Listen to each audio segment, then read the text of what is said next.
নমস্কার, কিচেন কথা উইথ পারুলে আপনাকে স্বাগত। আজ দেখাবো নবাবী সুজির হালুয়া। নবাবী সুজির হালুয়া করার জন্য এই বাটির 1 বাটি সুজি নিয়ে নিয়েছি এবং সুজিটাকে যত ভালো আপনি রোস্ট করবেন তত বেশি ভালো এই হালুয়াটা তৈরি হবে। সুজিটা আগের থেকে রঙটার পরিবর্তন হয়েছে। এই রোস্ট করা সুজিটা ঢেলে নেব। ঢেলে নিয়ে সুজিতে যেহেতু নবাবী সুজি সেহেতু কিছু ড্রাই ফ্রুট দেব। সুজিটা ভাজা হয়ে গেছে, একটু ভালো করেই ভাজতে হয়, তা না হলে ঝুরঝুরে সুজিটা হয় না। সুজির রঙটা অনেক চেঞ্জ হয়ে গেছে। এইবার সুজিটাকে ঢেলে নিচ্ছি। আমার ছেলে মেয়ে আবার এই ছোটোবেলার থেকে কারোর বাড়ির সুজি খেতে পারতো না। ওই সুজি বানালে একটু কাদা কাদা মতন হয়, মাখা মাখা হয়, ওই সুজি ওরা খেতে পারতো না। আমার হাতে এরকম ছোটোবেলার থেকে ঝরঝরে সুজি আমি আমার মায়ের কাছ থেকে এই রান্নাটা শিখেছি। কড়াইতে দিয়ে দেবো 2 চামচ ঘি। সুজিটা তো বাড়ির বয়স্কর থেকে ছোট বাচ্চারা সবাই খাবে, তাই আমি এতে তেলের ব্যবহার করিনি। ড্রাই ফ্রুটগুলো আমি এক এক করে ভেজে নেব। দেবো 1 বাটি কাজু,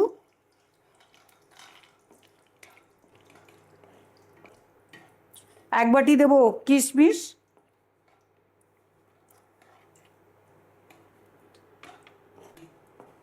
আমন্ড একটু কুচিয়ে দিয়েছি আমন্ডটাকে।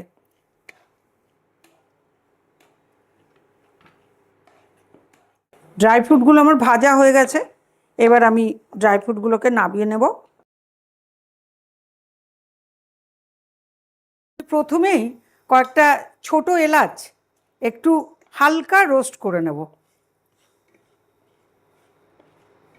তো সেই রোস্ট করা সুজিটা এবার আবার আমি ঢেলে দিচ্ছি।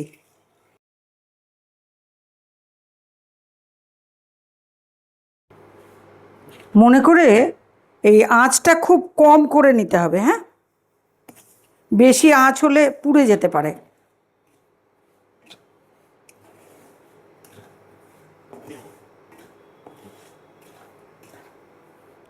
এবার এই কাপের 1 কাপ আমি সুজি দিয়েছিলাম, এই কাপের ½ কাপ আমি চিনি দিলাম।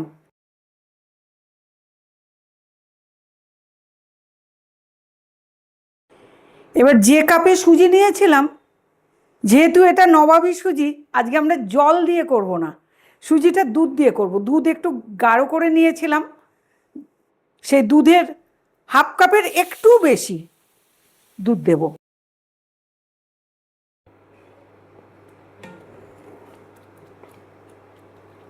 আমরা ড্রাই ফ্রুটগুলোও দিয়ে দেব।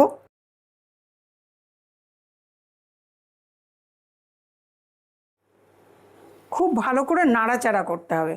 যত ভালো করে নাড়বেন আর যত অল্প আঁচে রান্না করা যাবে তত কিন্তু সুজিটা বেশি ঝরঝরে থাকবে।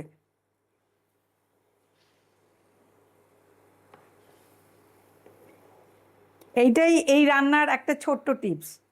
আমি বলেছিলাম যে রান্নার কিছু টিপস আমি দেব। তো এই রান্না কিন্তু এমনি সুজিরই মতন, কিন্তু এই অল্প আঁচে আর যত ঘন ঘন নাড়বেন, জলটা কম দেবে, তাহলেই এইটা কিন্তু ঝুরঝুরে হয়ে যাবে। সুজিটা আমাদের হয়ে গেছে। সুজিটা দেখুন কীরকম ঝুরঝুরে হয়ে গেছে।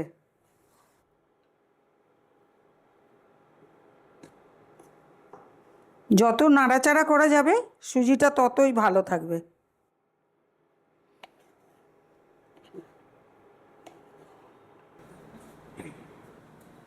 তৈরি হয়ে গেল নবাবী সুজির হালুয়া। ভিডিওটা ভালো লাগলে লাইক করো, আমার চ্যানেলে সাবস্ক্রাইব করে দিও, আর কমেন্টে লিখে জানিও কেমন লাগলো। ফিরে আসবো আবার নতুন রেসিপি নিয়ে। ভালো থেকো, সুস্থ থেকো।